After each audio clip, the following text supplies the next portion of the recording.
fall season. I know, right? We both sound amazing.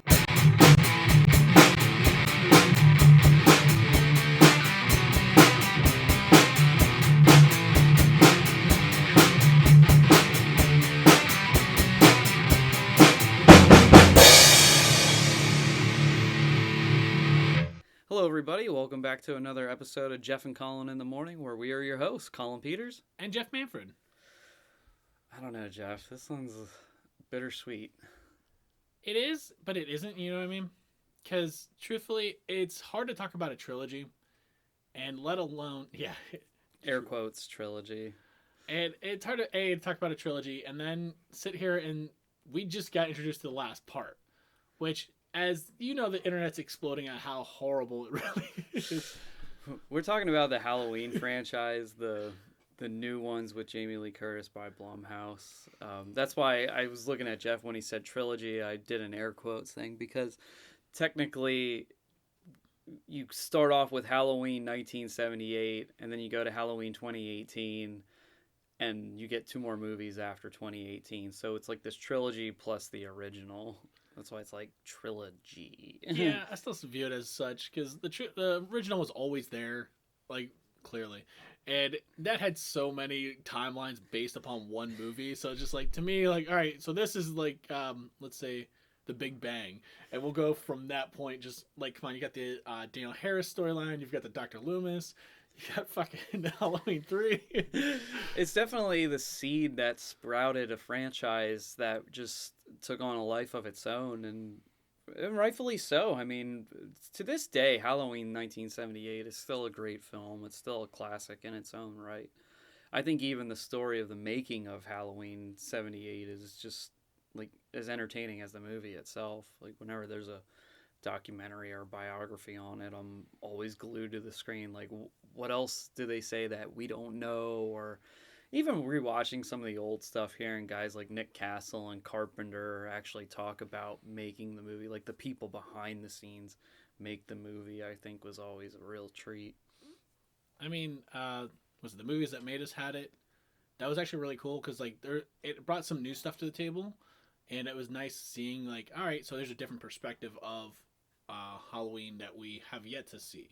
Like, we're horror nerds, but we might not be all the way. Like, there might be people that are like, oh yeah, we already knew that. Okay. I just more recently watched the last drive-in episode for 78, and it was actually pretty cool. Same thing, got to learn some new stuff, and it actually is just a fun thing because you're actually breaking up the movie now. So like movies that we've seen, like let's say 1,000,000 times, it's cool seeing it in a different aspect and someone's different point of view than like, oh yeah, here's the movie.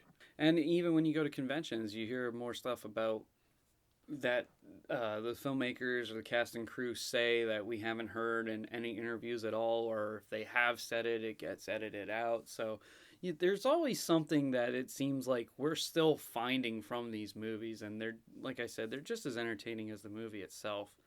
By today's standards, when you watch Halloween 78, newer generations probably look at it and go, what is this? I mean, like, it's really gotten to a point where if you want to bring and introduce people into horror, you really have to take it back to the roots of it all. Like what Dan Robick was saying about The Exorcist.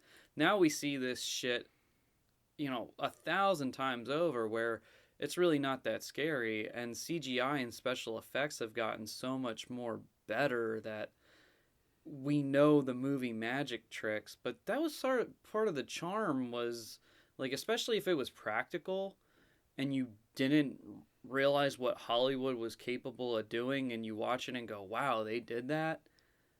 You're just amazed by it. Now you're kind of like, well, it's Hollywood, of course they're going to do this. I remember John and we still get into arguments about how, like, the new Godzilla movies, they're entertaining, but all they are just CGI monsters. And he said, well, you can't put them in costumes and do this stuff. And I said, yeah, you can. I've seen them on YouTube. Like, people on YouTube know how to make the costumes and green screen certain parts of their bodies out and make it work where it looks more practical, and you can build the sets for it. I mean, it's going to be expensive and time consuming as all hell, but that's the movie magic right there. He still argues with me. I mean, even back in the day, like, how they did the Godzilla movies was amazing. Like, just two dudes fighting in suits. I would love that job. Right? I like the Megazord versus the giant monster in Power Rangers. Oh, Hell yeah, it absolutely. goes all the way back. I mean, every now and again, I feel like we do need a throwback, and if it happens too often, it becomes oversaturated. But I feel 2018 was that nice throwback at that moment in time, because we got introduced to 2018, which I still feel like they should have called it something other than Halloween, because now it's like, oh, you got 78 and 2018.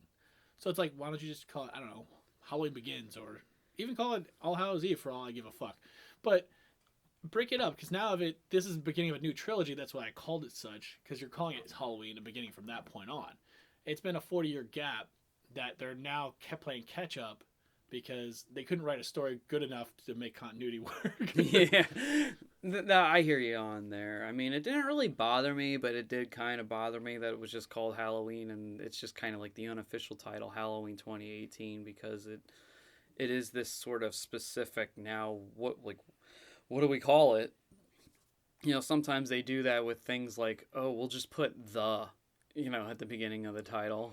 The Halloween? I The, probably would have laughed. the Halloween, And then Scream became the same way, but Scream's always been a parody of like horror or trequels, sequels, reboots. Hey, maybe that'll be the next thing, trequels, Yeah. Trilogy sequels.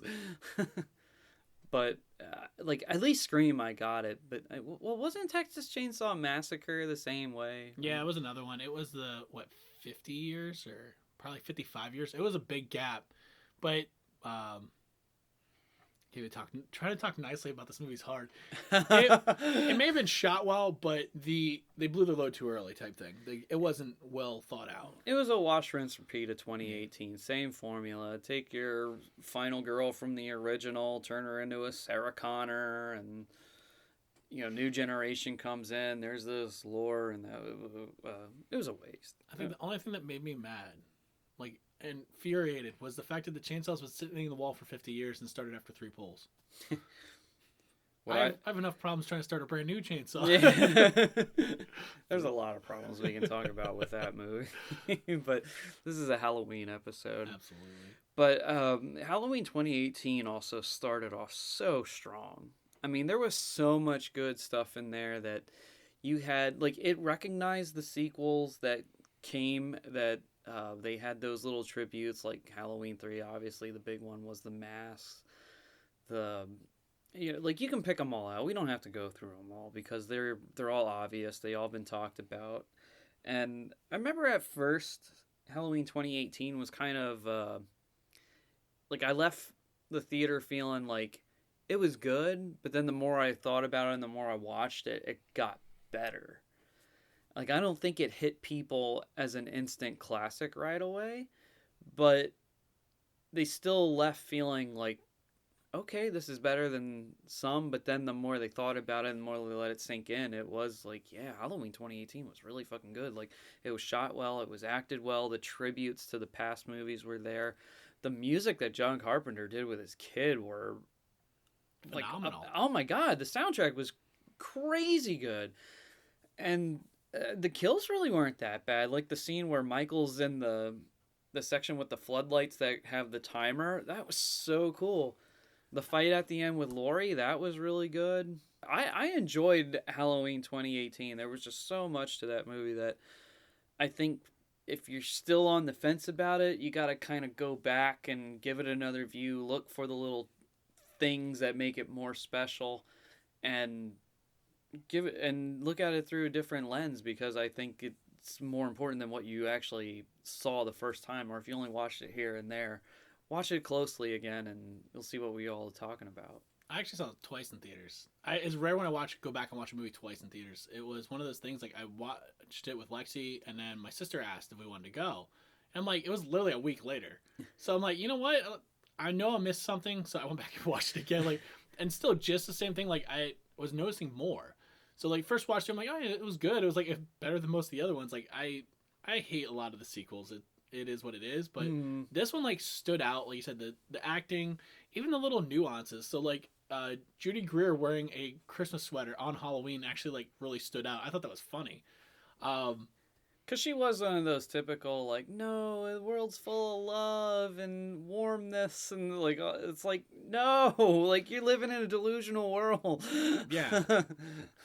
And it was funny, like, if you actually looked at my Instagram when I watched the movie, I posted my favorite clip out of the movie because the way she flips on a dime just to trick Michael was what got me, what drugged me. I'm like, motherfucker. Right? That was another thing that to me added to, like, yo, that was fucking awesome. Like, the whole time you thought she was just, like you said, like, I gotta get away from my mom. She's so, like, traumatized by everything. She can't let it go. It's affected me.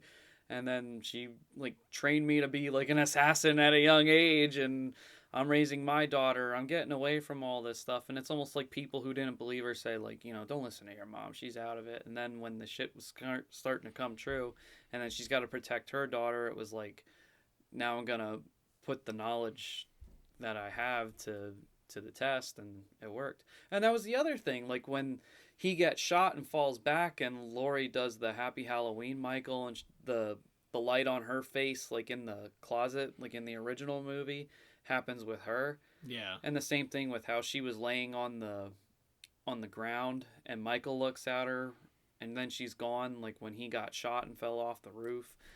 That was great.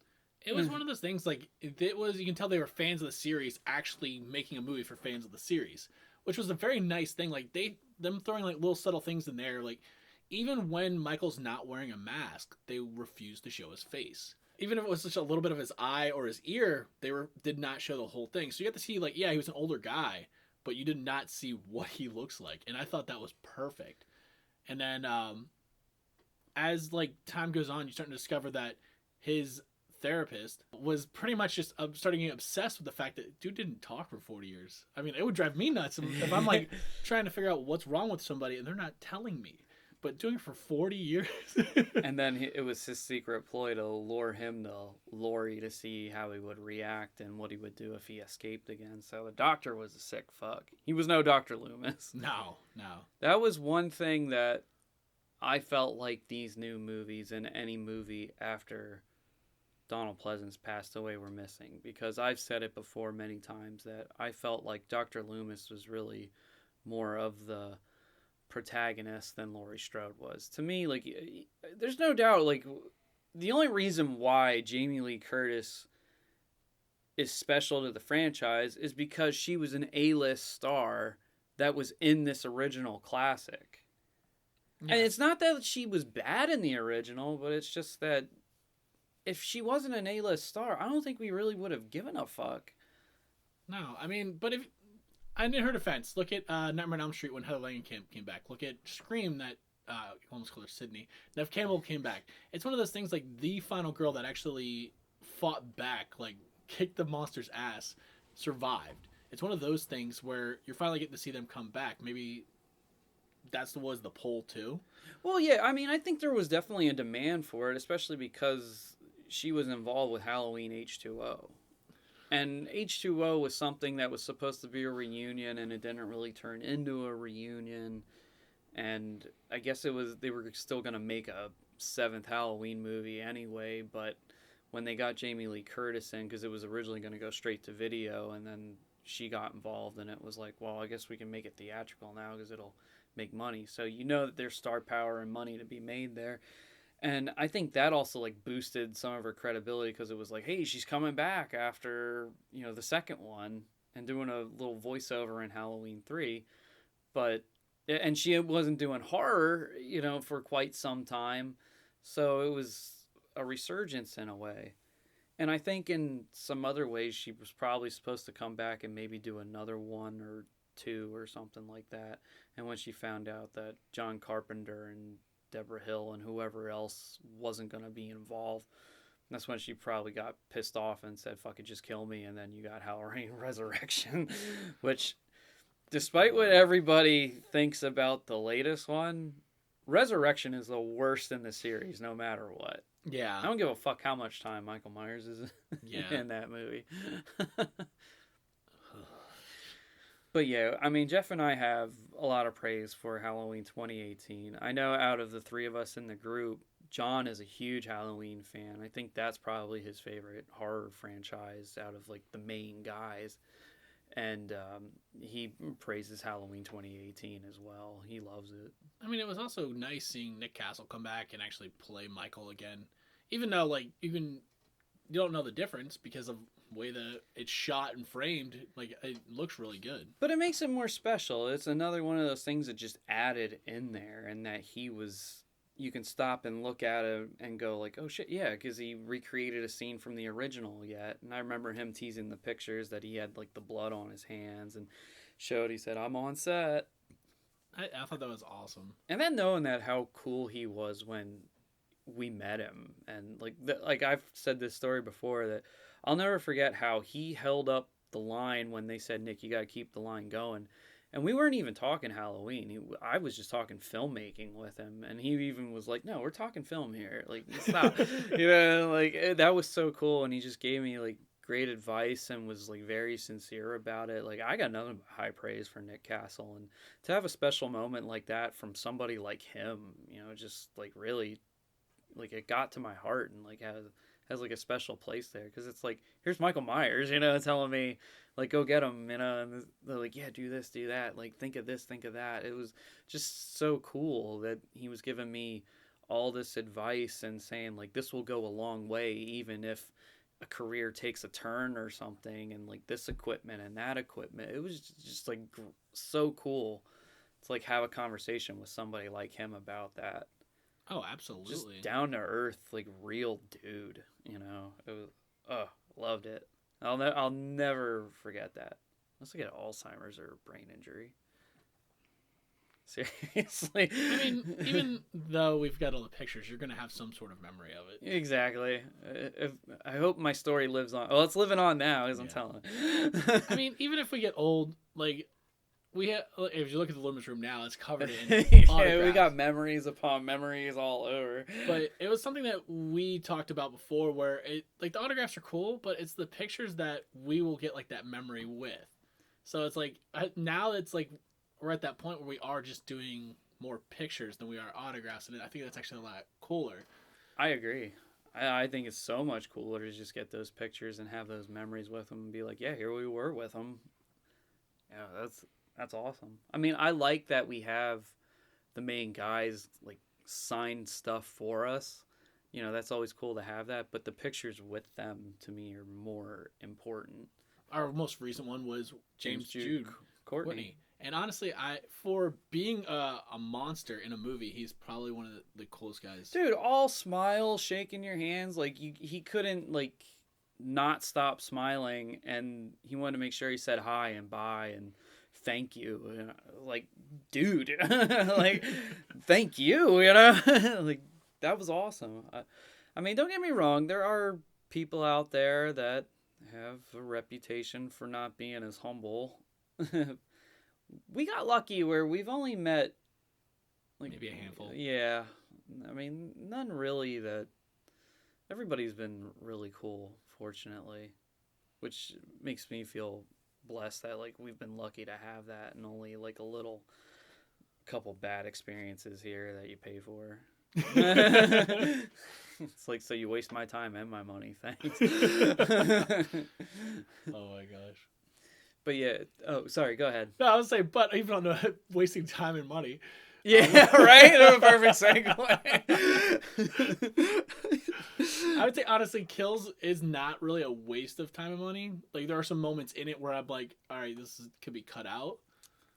Kills, to me, is visual eye candy than story. And whatever story they have in there, it's like they tried to give people too many of these, as I heard before, like Shakespearean lines where people don't talk this way. It's almost like they tried to make Laurie a Dr. Loomis, and how she felt like Michael's solely coming after her. And I'm like, no. Like, I feel like when he looked at her in the mirror, he was kind of like, who the fuck like, are you? Like, pointing a gun at me? Like, he doesn't give a fuck. He's evil. He's just like, evil is just taking over. Evil is in the shape of this person. He does not give a fuck who Laurie Strode is now that the sister angle has been wiped away in this trilogy. Essentially, he's the shark in Jaws. Doesn't give a fuck who's in his way. Exactly. That's what he is. And then of course, the big thing that everybody makes fun of is evil dies tonight. You know, as funny as that is, it was well overdone in that movie. But Putting it nicely. yeah. But it does show at the time that the whole mob mentality. So like, clearly that dude was not Michael, but everyone assumed it was, and the shit happened. And then that's where a lot of stuff didn't make any sense. I felt like it was stupid 80s cliche type stuff, and I feel like even with Scream, I was like, I think we could have gone beyond that. You know, like the people aren't really that stupid, but it made it seem like people in Haddonfield are stupid. Like, didn't like one of the guys go after him with a charcuterie knife or something? And it was like, I get it, it was funny, but at the same time, I was like, it barely cuts cheese. Oh, fuck. But I think the one thing that, like you said, that came out of this movie was the visual eye candy. So when we get reintroduced with Michael, after the house is on fire, by the way, we never mentioned the house got lit up while he was inside. Oh, if you haven't watched these movies, I don't know what exactly fucking you're listening spoilers to. From here on out. So after the house gets lit on fire, the actual fire company is going to put the fire out. Cool. They're actually doing their job. I feel bad for the dude that falls through the floor, because now you've got face to face with this monster. And he uses that to get out. I'm like, all right, it's kind of smart. But once he actually steps on that porch, I'm looking at these 8 guys staring down at this monster. I'm like, you guys could just run. I'm like, I would not even just stand there.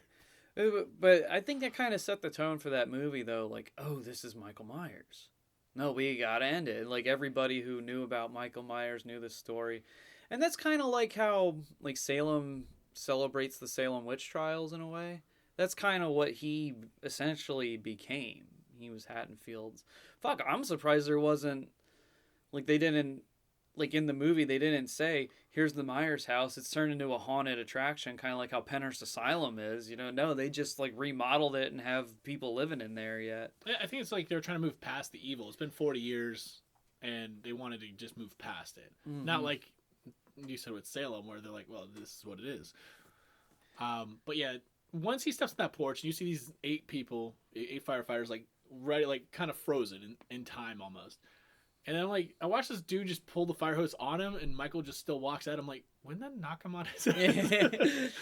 But he annihilates these poor guys and does not even hesitate. Yeah, the kills were definitely something to watch in that movie. And I didn't really like Halloween Kills, and I think there's a fair amount of people who will say the same thing. But I still feel like it's watchable. Like, it's easy to go back and have it on in the background for a Halloween party and have some sort of vested interest in certain scenes. The dialogue takes you out of it. The characters that, like, the legacy characters that are in it that are just, they're useless. I mean, really, they are.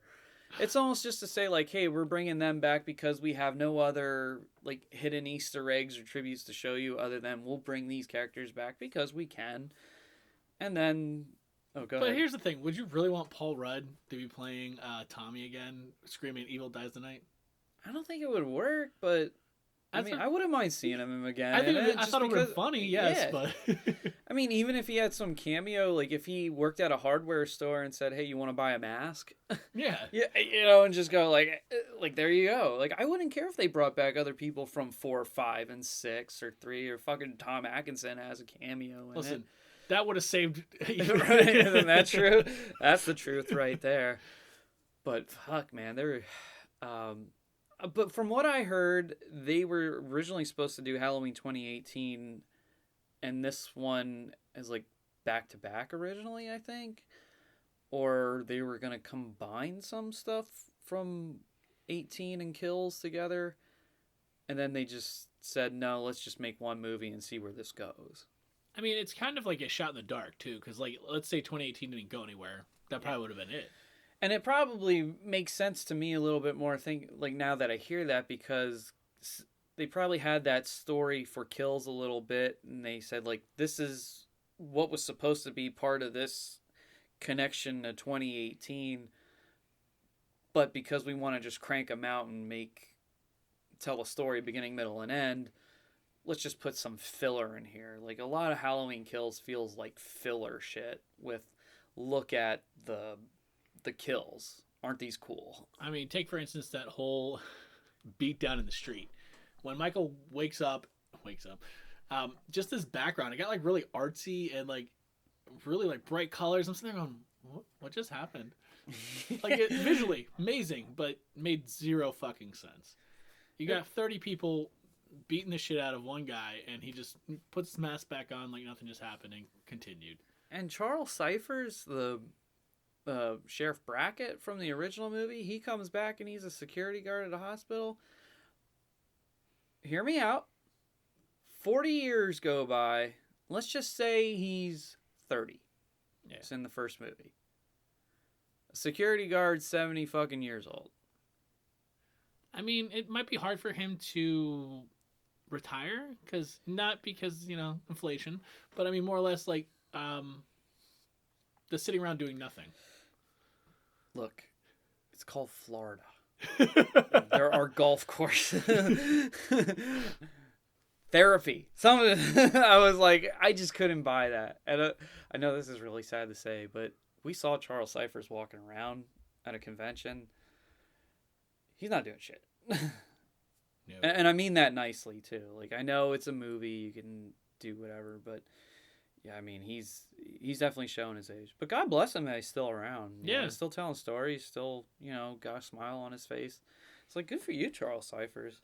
But yeah, it was great seeing him in there. But I just didn't buy him as that security guard. No. I just couldn't do it. As I was rewatching it recently, that's what I was thinking. I'm like, why would he be a security guard now? But I get it. They wanted him in the movie. They had to figure out something for him to do. If anything, I could actually see him being more traumatized than Laurie. Yeah. Finding your daughter. Yeah. It'd give you some crazy PTSD, like dealing with finding all that crap that he found. Mm-hmm. PJ Souls' body. Was it Bob? Yeah. And it would probably be like really fucked up, especially in that situation. That'd almost be like, can you still be a cop? Should you still be in law enforcement after this? I mean, more than likely, yeah, because they probably do see a lot of shit. But That's it's true. Through therapy but and when whatnot. it's your own kid, dude. Yeah. I mean, I guess it all depends on how we all handle it. I mean, some people can take the therapy and it helps them out, yeah, and others still write it out different. I mean, hey, look how he was in that movie, and look how Laurie was.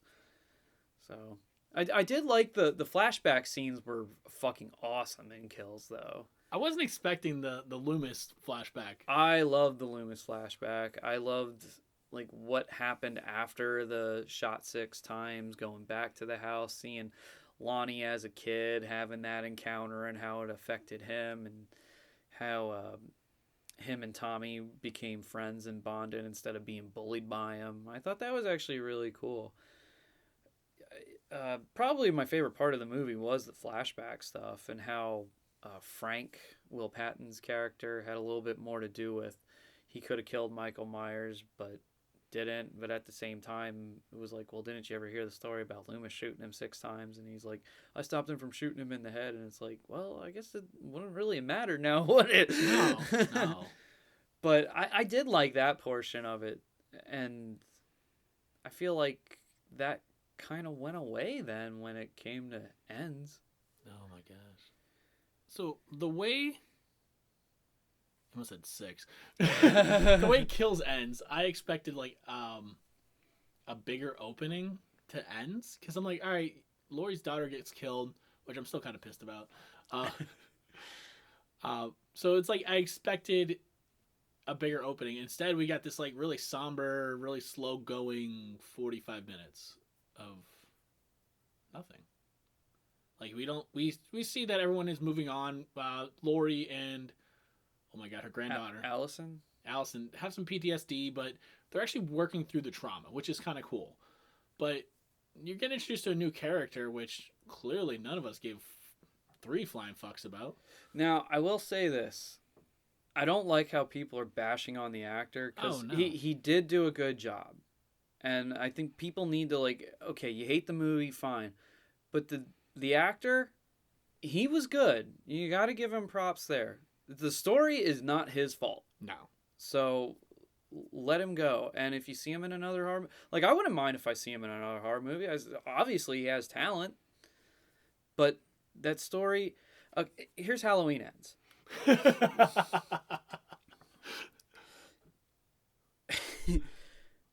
If you ever saw Friday the 13th Part 5 and Jason Goes to Hell. Yes.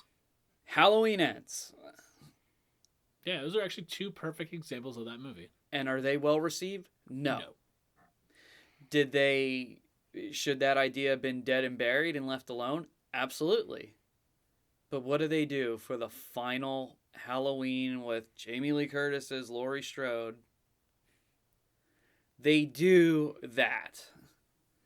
This didn't even feel like a Halloween movie. It felt like an 80s rom-com. Up to that point, there was no killing. There was watching everybody move through trauma. You're having jokes. You're having 2 people fall in love. You're literally having the 80s tropes. And I have realized that about an hour into the movie. I'm like, why have I seen some of this? I actually got up and walked away and came back. But I was carving a pumpkin.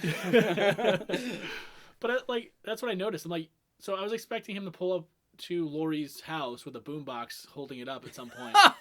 Because I'm sitting there going, how much more 80s bullshit are they going to throw in here? Because I'm like, you've hit everything up to this moment. And then when you introduce Pennywise Myers, and then I'm like, oh, cool, we're going to get something. No, we didn't get anywhere. Yeah. Pennywise Myers. Anyway, yeah. That's funny because it's so true. He was in a sewer. He had that look in the eye at one point.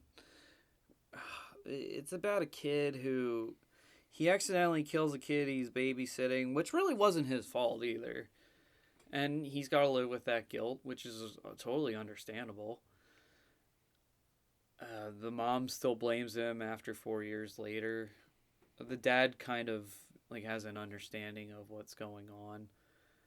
And the kid's trying to just move on and do the best he can. But really, you don't ever get over some shit like that. No. I mean, we heard the same thing with Michael Massey, for accidentally shooting Brandon Lee. It's like you really don't, like, if you're a good person and you feel guilty about that, you never really get over it. From what we know, he hasn't been with a girl, he doesn't like feel like he fits in with society. He seems to just work and do his own thing, and then he bumps into Allison and starts... Actually, because of Laurie. Yeah, ironically, because he gets bullied by some kids and... Guy's probably in his mid-20s getting bullied by high schoolers. Yeah, I know, right? That's the other thing I didn't get. I felt like he could have said, like, you little shits, just get away from me. Just get away. No. Instead, he looks like he just is, like, taking this shit. And I'm like, okay, they're harassing you, but dude, come on.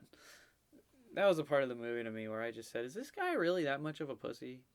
And then it turned out Michael Myers is kind of a pussy in this movie for the limited time you see him. I mean, even you get to see his home life. Like, yeah, he works for his dad at an auto salvage, but the mom is just I can't think of like a nice way of saying a miserable bitch. And it actually, I'm like, so if Michael doesn't kill this woman, please have somebody else kill her. And the DJ, he was like a dick kind to of him. A cock, yeah. For no fucking reason, really, other than he could be.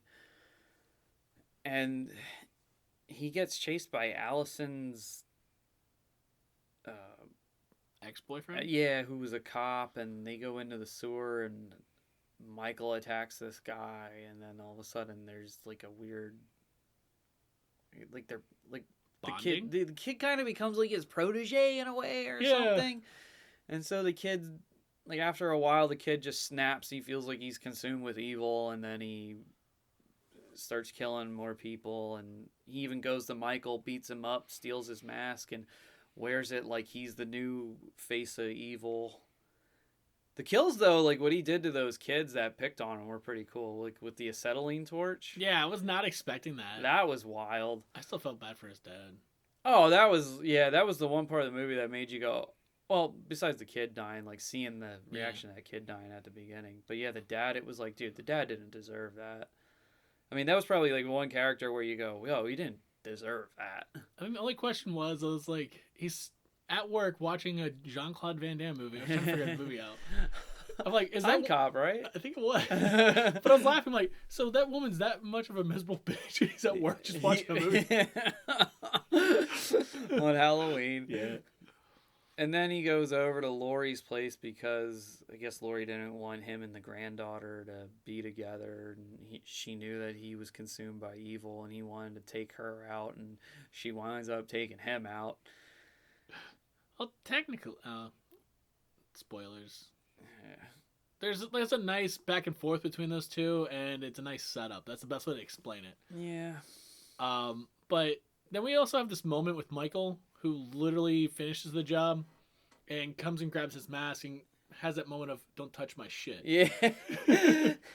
And fuck you for like trying to be my friend. Yeah. And then you get the final fight with Lori. It was kind of a lackluster. Like, it had moments where it was like cool, but then I'm sitting there going, but why? Honestly, I think the fight in H2O was better. Yeah. The fight at the end of 2018 was better. It was more thought out almost. Yeah. And more in your face, more threatening, I felt. She pins him to a table with a couple knives and throws a refrigerator on him, and it was like, that's it. That's what stops him? Yeah. There's the other thing, like, I could make this all believable, because this mask comes off quite a lot in this fucking movie. So, they were implying that the mask was part of the reason he was still alive. Cool, they did the opening credits for Halloween 3 Season of the Witch. If that's what they were implying, at some fucking moment, they could have shown just a fucking, either a silver shamrock symbol on the mask or a 4-leaf clover, and we've all been like, oh, hey, they were... Oh. No. Yeah, I thought the same thing, too, because even at the very end, they do, like, at the end of Halloween 78, where they show the rooms where he was at in Laurie's house, and in the last room, you see the mask laying on the coffee table. And... would have been the perfect time. Yeah.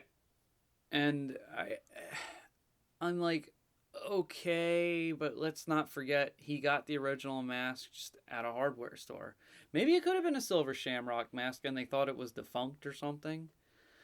But I also then, because the point of Michael Myers was we don't know much about him other than what that cop had said and what Loomis says. Like in Halloween Kills, there was that cop who said the kid just stared at the window. Was he a normal kid at one point then? Because he said he knew him as a kid, and then he just started staring at windows, and it's like, so was he like possessed, or did evil just did something happen where like a demon or the devil just say, we're just going to consume you and you will be like walking this earth just with evil? Yeah, that's how I take it. And what I don't so it's like, so then is the mask really the power? Because it's like the story of Halloween and Michael Myers was he's evil. The evil was in the kid. Was he born this way? Did it just have to like develop? And that was what Loomis was saying. So the mask really, they made a big deal about it, but it shouldn't have been, in my opinion. Like, I get it, but then it takes away from what they were saying in the first movie. That the evil, like, that Michael Myers is just evil. You know, and that's a broad definition for us, obviously. It can mean a lot of things. Now, with that being said, how he dies is Laurie cuts his throat and even cuts his wrist. He bleeds out, and then what they do is they destroy the body by putting him in that like trash chipper or whatever you want to call it, compactor, and that was fucking wild. I was not expecting them to show it too. Just the body being yeah, like, just like, holy shit. I remember rewinding that and watching it a couple times. It was cool. The only part I was disappointed, the fact that no one screamed "Evil Dies Tonight." I mean, they had the perfect opportunity while they're dumping this body in there. Just somewhere in the background, just "Evil Dies Tonight." Cool. There we go. Full circle. I heard some people say that maybe Michael should have grabbed Laurie and took her in. But then I also kind of felt like that would have been different if it was the sister angle. Like if I'm ending, so does the bloodline sort of thing. But that's not what happened. I mean, I'm okay if they did or didn't do it because I mean, I don't think I'll really go back and rewatch this movie. I'm not gonna go out of my way for it, really. I might watch it one more time. And honestly, Halloween Ends is not a bad movie, but it's a bad Halloween movie. Exactly. I think if like they had Halloween Ends and it was this like grand epic thing that we all kind of thought it was going to be, and they said this happened to this kid during this time that we didn't know what happened to Michael, and it becomes something that comes afterwards, it might be better. But like for the last Halloween movie in general, I think it fell so flat. That like the eye candy of the kills wasn't really there. The story lacked for the final confrontation, and the only time like you really like talked about like we know like the evil. Like I said, it goes back to the evil, and they said the only time like we really got that was at the end when Laurie's writing the book and says, to be honest, evil never really dies, it just changes shape. So there you go. That the kid then after Halloween Ends, the kid could have been the one to follow. Yeah. But you put him in this movie and it's like, well, now you kind of like don't really have anything there. They wanted to end the 78 timeline. So they wanted to end everything with it. Even if it meant whatever storylines they had in play were just done. I think, was it Jason Blum? Is that his name? I think, yeah. The dude who actually owns Blumhouse. He was saying that this Michael and Laurie are dead. He goes, you do have other timelines we can work with to finish up those. So I'm like, is he implying that, yeah, we'll see Michael again, but it might not be with Laurie. It might be with Daniel Harris or Paul Rudd or Josh Hartnett or fucking Tom Atkins for all I care. Yeah. But I said this before. I said I think the way to go about it now, because I feel like despite what other people say about, you know, like Jamie Lee Curtis being the A-list star and her being in the franchise, I've always said it's Dr. Loomis and Michael. And I think Danielle Harris has never really had closure to her series anyway as Jamie Lloyd, because Halloween 6 was just a mess. And I think there is definitely a story in there with that Thorn shit with the cult, because there's like actually like a cult with evil. Yeah, like that's what Michael Myers is. There's evil. So there's like a good story in there. They didn't know what they were doing with 5. They definitely didn't know what they were doing with 6. It was all money. It's like now that like we have more respect and more respectable filmmakers, you can actually go back and we have so much research at our fingertips to come up with something that has some sort of plausibility that might have people even going, shit, is that for real? Like, do these people believe this or something? You know, and eliminate Halloween 6 and have Jamie grow up and be like, he's escaped for so many years. I'm an adult. I have my family. Like, is he ever going to come back for me? Like, it still haunts me to this day or something, you know? It's to kind of give it that 2018 treatment, and then if they want to continue with that story, finish that out. Like I said, give credit where credit's due. Like, Danielle Harris is an amazing actress. She is an amazing final girl. She should get her closure. Exactly. Hell, I would love to see closure with Josh Hartnett, even with his bad haircut. And I know, and what's his name? David Gordon Green. He's a huge Halloween 3 fan. I would love to just see a 40-year sequel for that. I'm curious to see if there was more to it than just the one movie. That's why, like, even when I brought it up for Ends, it probably would have made more sense because of the story route they went. And I'm like, it probably would have been cooler. I'm like, hell, that's what I was saying. I was hoping that just show Tom Atkins walking the door. I don't give a fuck. Yeah. We'd be like, oh, yeah. Yeah. He could have been one of those guys that said, I had this, like, my own mob or something. We're on a mission to get these silver shamrock masks. And, you know, there's always going to be some sick fuck millionaire, billionaire that's going to try to do something to kill people. We hear it all the time. I mean, there was, like you got to look at the Rockefellers and the Rothschilds. You know, there's history of these people. Like, fuck, there's rumors about Bill Gates, you know? So it's not like it's an unrealistic idea. You know, there's and they're megalomaniacs just in general. And if you, I mean, the shit behind the idea is not far fetched because it's always that, like, oh yeah, we don't know, you know, like how that happened, like a misconception. You know, we hear shit that goes bad and then it gets swept under the rug, and you're like, oh fuck, these people were involved with this. You know, it's like crazy. But that's pretty much the Halloween trilogy in a nutshell, so to say. Like, yeah, we made some speculations. Like, we didn't try to like spoil it for everybody because we all know that not everyone's either a fan of the series or going to watch it all. But it's kind of like a quick rundown. We wanted to talk about it because it's gonna be big for a while. Like I said, Halloween Ends is not a bad movie, but it's a bad Halloween movie. I think it's a bad movie to end the new trilogy as. Like, if they would have said it was something totally different and this was going to be the next spin-off, and here's why, and it was because Michael and this kid had that interaction, that would be different. But instead it's kind of like a copycat killer, and yeah, it just fell flat. It could have been like a good like backdoor pilot for another series, but I mean, I know some people said because Michael Myers wasn't in it, there are all those jokes like he was in Halloween 3 more. and I saw somebody actually post a really good comment where they said, you know, the shark in Jaws really wasn't in Jaws all that much, but it was the impact that they made. And I think Michael Myers wasn't even really mentioned in the movie is the other thing. Hell, they didn't even have like that many Halloween decorations like scattered all over the place, so it didn't feel like the holiday was really there. It didn't feel like a Halloween movie at all.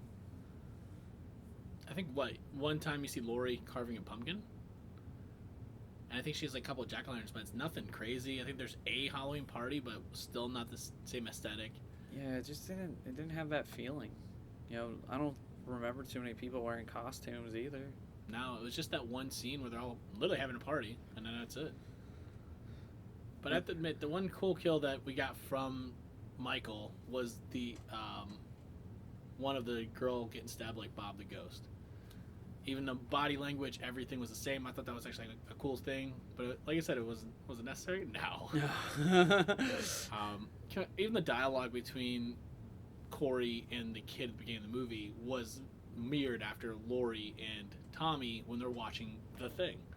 And I thought that was actually a cool thing. But past that is like there's a lot of like little cool things they threw out throughout the whole thing. Like even her cutting her hair and dyeing it to look like Laurie from '78. So yeah. But yeah, otherwise I can't really say anything too much. I think you probably could have ended it with Halloween 2018 in general. Yeah. Just think of kills, nothing happens, they go to the hospital, they're fine, and the house just burns down and he burns down with it. But now another part of me also says, if he's evil, is it also like a possession, and kind of like what the Warrens say, where if you incinerate it or destroy the body, it just leaves and goes to something else? Or because he is evil, it's not like he's possessed and it actually just does go away. Yeah. But like Laurie says, it changes shape, so it's definitely setting something else up. Maybe that's another thing for the timeline though, or like, oh, it changes shape to this other shape. Or maybe Rob Zombie will even come back for a third one and have that timeline done. Although I know Tyler Maine's not too crazy about being called the Shape, from what I understand. Like, I heard he refuses to sign it. Remember when we met him, he said, I'd rather think of somebody that is a serial killer, that's just a serial killer that can't die, than something called the Shape. Yeah. And he had a right to say that because he was doing his own thing to it, and it was Rob Zombie, not John Carpenter's movie. So it's true. Understandable. And he wasn't, like, knocking on the series. He was just saying that it was kind of like more believable in that way, and I was like, yeah, I get you. Plus the sheer size of that guy. Yeah. I honestly thought too at one point maybe Allison might have been the killer or something would have happened. Yeah. because you focus on her holding the knife at the end of 2018. But then I also heard that Lori was supposed to die in 2018, and that ending sucked so bad at a test screening that they had to go back and change it. Wow. Yeah, I think she was gonna have a knife fight with Michael in the yard, and then he killed her. A knife fight for Yeah, real? I think they were like, stab you. No, you missed. Like shit like that. I don't know. This is the fucking Matrix also? Oh. Hence why I wasn't in the final film. Now I kind of want to see this knife fight. I think you can see parts of it in the trailer. One of the original trailers. It's somewhere there. You see her kind of doing one of these like, Oh, like running at and... Yeah. Okay. Thank God for some of those test screenings, though, because without them, we also wouldn't have got the ending for Freddy vs. Jason, where he comes out of the water. Yeah. It would have been the stupid bed scene that didn't make any sense. I was like, no. I kind of wish they did a test screening for it. Yeah. Feels like they didn't. Like, redo this whole movie over again. They probably couldn't have done that, though, because I think they said they shot it all back to back. But I'm also just, like, I wasn't hyped up for Ends after Kills. I was, like, so let down by it. I didn't have any faith, really, in it. And I also kind of was, like, wanting the Jamie Lee Curtis stuff to stop. Because I felt like too many people gave her too much credit for the franchise. Yeah. I've thought that for a while. I've heard people say for so long, they got to find a way to bring her back. And I was like, did they really, though?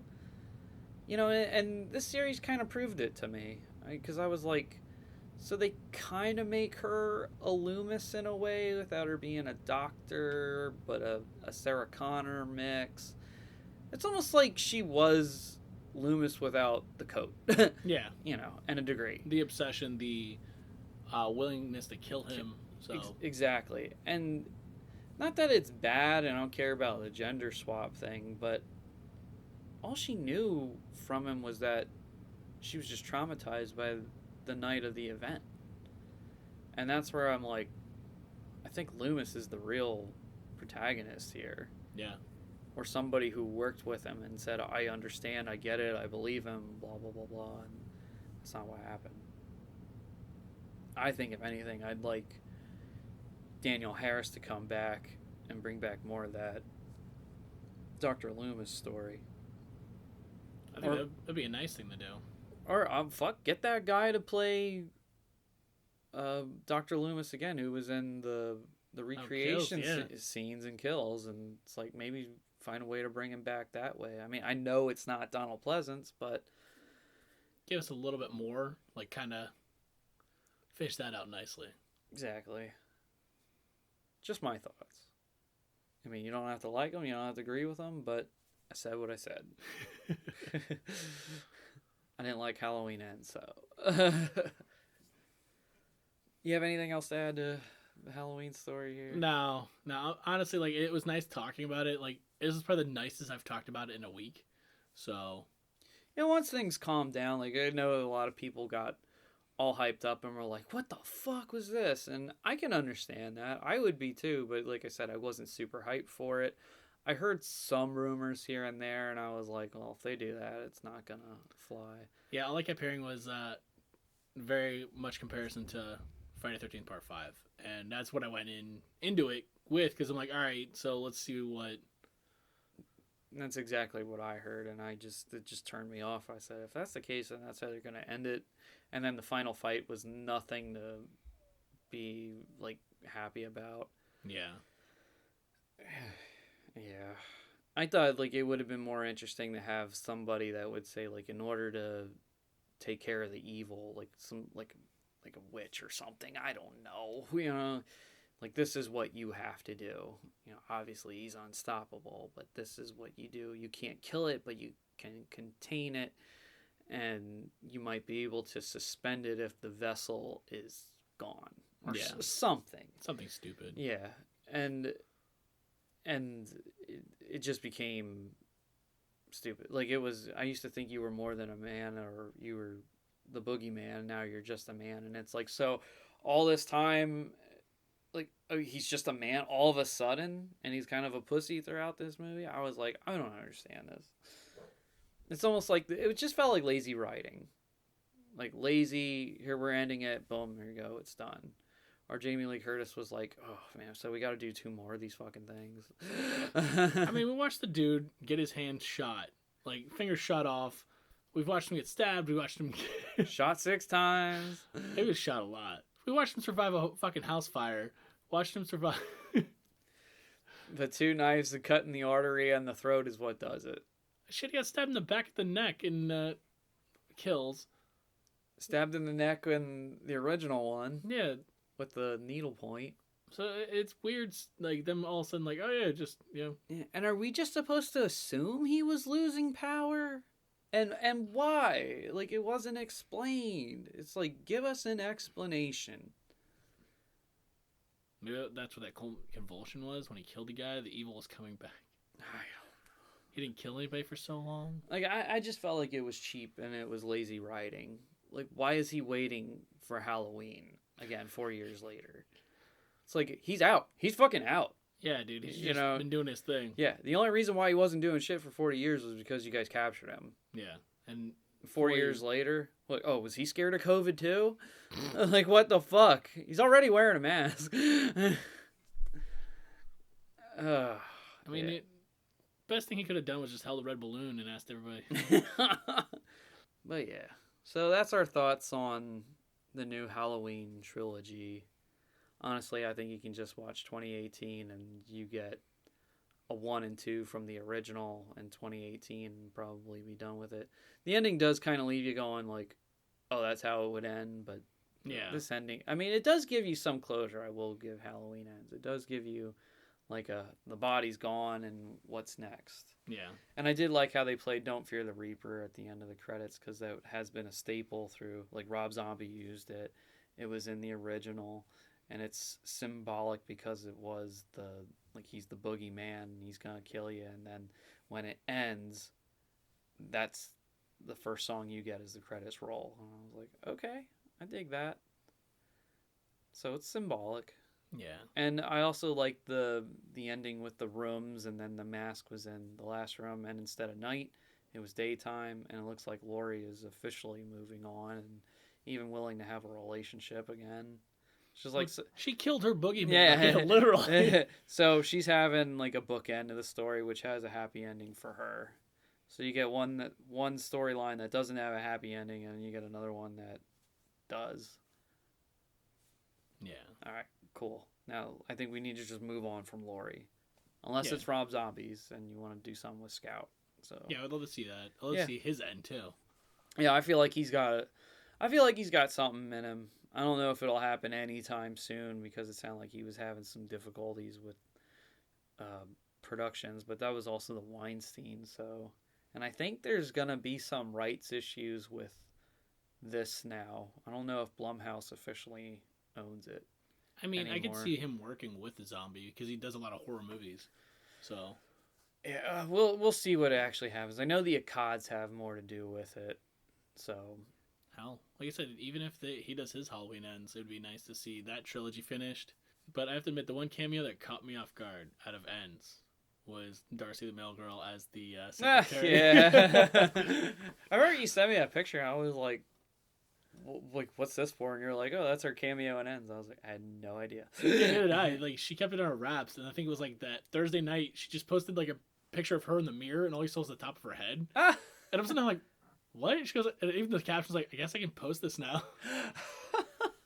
And when I saw it, I'm like, oh, it's kind of sad because you see her die in the background. I'm like, of all people to die too. Oh, Nick Castle's cameo where you see him without the see mask. What you like. Yeah, he's like a streaker, a flasher, and he's got his like internal organs flashing on his shirt, and it says "See what you like, see anything you like," which made me, hey Scarecrow, see anything you like. That was funny. Because the only time you ever saw him without his mask was when he was climbing on the car at the beginning of '78. But it just also goes to show how good '78 is, that none of these other movies just compare. No, not in the slightest.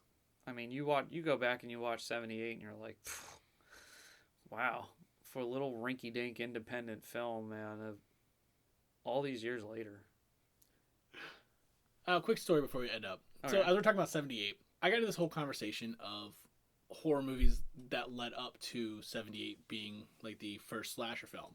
But I like technically it wasn't. I was talking about how Texas Chainsaw, you had Black Christmas, and all this leading up. So I'm explaining the concept of like Black Christmas and Silent Night, Deadly Night to a guy I work with, and I'm going into great detail about both movies. Did not realize there was a tour behind me, and it was right when the beginning. I'm talking about the beginning opening for Silent Night, Deadly Night, where Santa rapes and kills that kid's. So that came out of my mouth. All of a sudden, I see his eyes get wide. I turn around and I'm like, "Oh." I just waved and continued finishing what I was doing and walked away. But it was funny because I was like, I even said that 78 wasn't the original slasher. It was always the misconception because it became popular off of that. Mm-hmm. I go, if you look at even Texas Chainsaw and Black Christmas were more of the upkeep that it kind of... Don't they consider Psycho the first slasher? I would say that too, but it's like, even in the slasher genre, it doesn't fit the whole trope, but I could definitely see Psycho being the original. I can see the one that gave birth to it. Yeah. And it was just funny because like I was not expecting that. It's like, but I have become that person that I always laugh about. Yes, I'm a horror nerd, but if someone's looking for a movie, and I would give two options. I'm like, are you looking for something gory, or are you just looking for something scary? Then I'll go off of that, and then I'll be like, do you want it funny or actually scary? But yeah, I've become that person now. Is what it is. Yeah, I figured that was a funny story. It is good. So I think it's time we wrap this episode up. There's not much more we can say. We just hope it actually enlightens a little bit of people to what to like. At least have a different perspective of it. I think Ends gets too much hate because they keep saying it's a bad movie, and it's like it's a bad Halloween movie, but as a movie in general, it's not bad. It's kind of like Halloween 3. Where people said, "Oh, this movie sucks. It's the worst of the series," and it was like, well, it's not really a bad movie, but because they didn't understand the idea behind the anthology, Correct. That's where it comes in. And I think they could have done something differently with Ends, but they gave us what they got, and whatever our opinions are, it is what it is. And I mean, it definitely felt rushed and anticlimactic, but it's an end to Laurie Strode, and I'm kind of happy about that because now we can just move on and probably have like some better horizons ahead for the franchise, I think, because we don't have to feel so handcuffed to Jamie Lee Curtis. Oh, absolutely. I would say the biggest word to use, it's not a failure, it's just a disappointment. Yeah, I agree. And that's the best way to say it. Because like I said, it had some stuff in there. They were cool, but it was the wrong place and the wrong time. Well said. So that's our perspective of it. Come at us with comments. I'm not afraid. Oh, absolutely. Come on. Bring it on. I literally talk shit all day, so. You want to troll me, motherfucker. But with that being said, we're going to sign off. This is Collin Peters. And Jeff Manfred. Thank you all once again for listening. Stay safe. Stay crazy.